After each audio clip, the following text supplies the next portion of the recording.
The studio lights burned like interrogation lamps, casting harsh shadows across the set of The View. Johnny Depp stepped onto the stage, his signature fedora tilted low, hiding the faint tremor in his hands.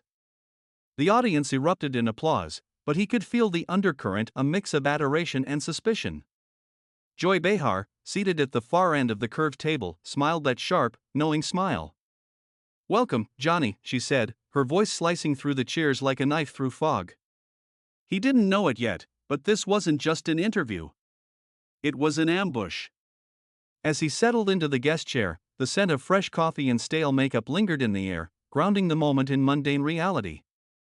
Depp adjusted his rings, the metal cool against his skin, and flashed his crooked grin. But inside, his mind raced. Why did I agree to this? Promotion for the new film, sure. But after the trial, after everything. The cameras rolled, capturing every micro-twitch. Johnny Depp hadn't always been the tabloid ghost he was now. Born in Owensboro, Kentucky, in 1963, he'd clawed his way from a turbulent childhood marked by his mother's sharp temper and his father's quiet absences to Hollywood stardom. Films like Edward Scissorhands and Pirates of the Caribbean had made him a legend, but the personal toll was etched in his face, the faint lines from years of excess, the haunted eyes from battles lost. After the 2022 defamation trial against his ex-wife, Amber Heard, where he'd won but felt like he'd lost everything, Depp had retreated to his island, painting and playing guitar to drown out the noise. The world saw him as a survivor or a villain, depending on the headline. Now, at 62, he was promoting a small indie film about redemption, a role that mirrored his life too closely. His agent had pitched The View as a safe space. Their fans, Johnny. Joy's tough, but fair. He believed it, needing the exposure after years of being blacklisted. As he sat there, the studio's air conditioning hummed softly, a white noise that masked his quickening pulse. The other co-hosts, Whoopi, Sarah, Alyssa, nodded politely, but Joy's eyes locked on him like a prosecutor. The interview started light.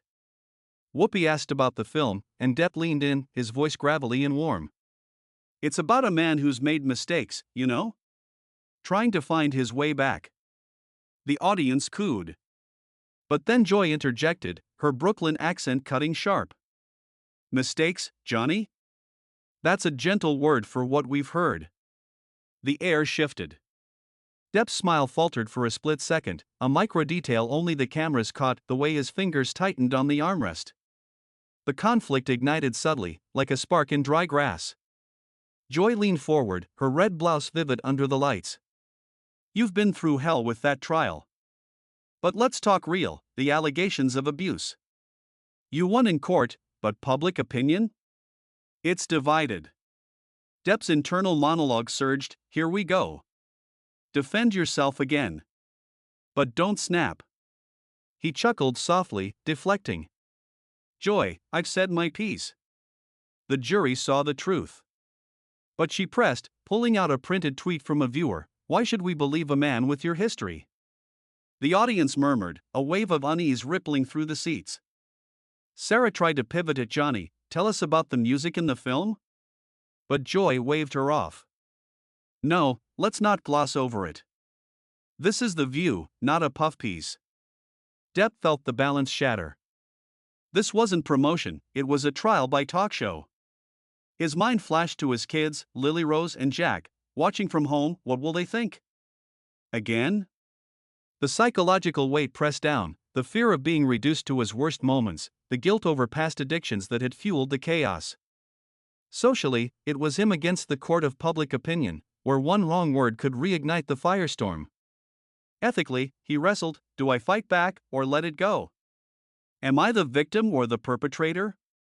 Joy, the antagonist in this arena, embodied the system, the media machine that fed on vulnerability.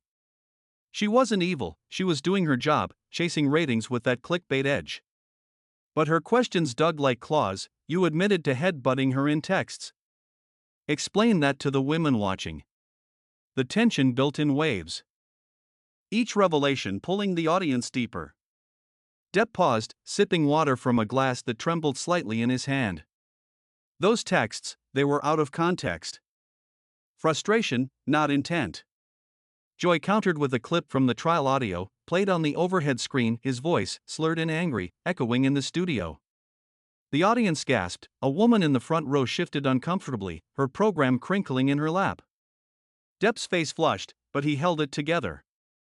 Internal thoughts raced. Breathe. Don't let her see the crack. Then a pause, a commercial break. The lights dimmed slightly, and the hum of the crew filled the void. Joy chatted off mic with Whoopi, laughing about something unrelated, while Depp stared at his boots, the leather scuffed from years of wandering. Back on air, the wave crested higher.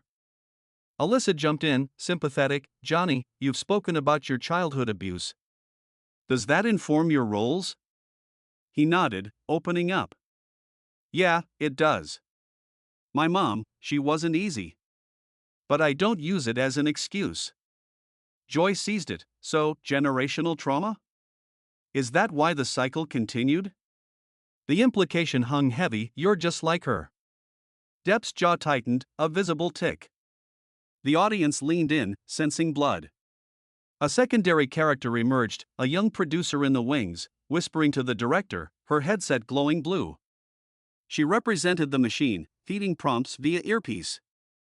Another wave, Joy revealed a surprise guest via video link, a feminist activist who'd criticized Depp online. Johnny, she says you're a symbol of unchecked privilege. Response? Doubt seeped in. Who was right? Depp, the flawed artist seeking redemption, or Joy, the voice of accountability? The conflict turned interpersonal. Joy's probing felt personal, her eyes gleaming with the thrill of the hunt. Depp countered softly, I've paid my dues. Therapy, sobriety.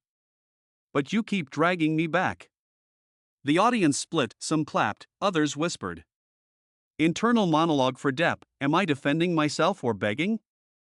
Micro details amplified the drama, the way Joy's pen tapped rhythmically on the table, like a ticking clock, Depp's ring twisting endlessly, the faint beep of a camera adjusting focus. The rising action intensified, each segment adding layers. A viewer questioned via email, do you regret the marriage? Depp hesitated, his voice cracking for the first time. Regret? No. Pain? Yes. Joy pushed, pain you caused or received? He shot back, sharper now, both. But let's not pretend you know the full story. The wave paused in a moment of silence, the studio fell quiet, only the distant whir of air vents audible. Then, another revelation, Joy pulled up an old interview where Depp joked about violence in films. See? It's in your humor. Twist incoming, Depp revealed something unplanned. Joy, you defended her publicly during the trial. Called me a wife-beater on air. Is this fair? The audience inhaled sharply.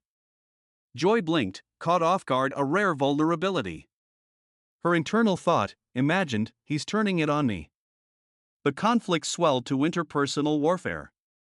Depp's fear morphed into anger, Joy's confidence into defensiveness.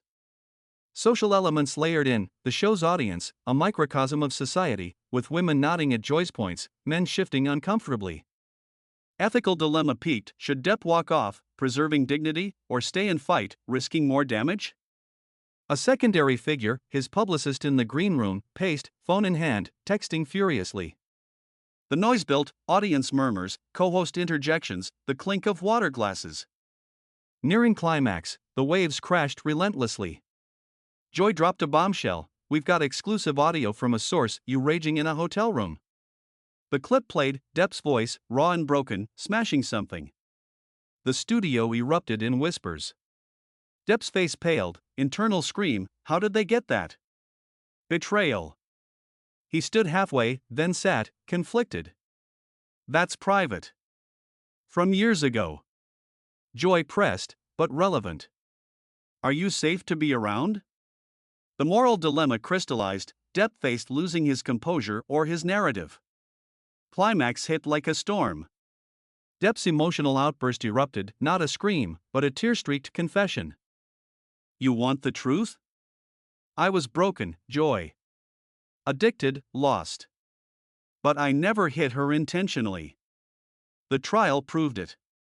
His voice rose, cracking, you're not interviewing me, you're executing me. The audience froze. Joy, stunned, softened for a beat. Johnny, we're just asking questions. But he fired back, questions or accusations? Short, punchy dialogue sliced the air. Then, the plot twist, Depp revealed that audio? It's from therapy sessions she recorded without consent. The jury saw it all. Gasps rippled. Suddenly, Joy wasn't the interrogator, she was the one exposed for selective facts. The power shifted. Depp, the underdog, now the truth teller. A moment of complete silence followed. No applause, no words, just heavy breathing and the faint click of cameras. Time stopped. Depp wiped his eyes. Joy stared at her notes. Resolution unraveled ambiguously. The segment ended abruptly. Whoopi wrapped up. We'll be right back. Off air, Depp stood, shaking hands politely, but his eyes were distant. Joy approached. That was intense. He nodded. Yeah. Real. No clear winner. The audience filed out buzzing, debating online. Depp left the studio, the New York wind whipping his coat, wondering if he'd reclaimed his story or just fed the beast. The show aired, sparking headlines. Depp vs. Behar, Trial 2.0? Social media exploded. Sympathy for Depp's vulnerability, criticism of Joy's aggression. But the moral lingered open. Was this accountability or entertainment at a man's expense? In the quiet of his hotel room that night, Depp stared at the city lights, the hum of traffic below like a distant applause. We tune in to watch the fall, don't we? He thought. But what if the real monster is the mirror we hold up? And you, watching this, would you applaud the drama, or question the cost?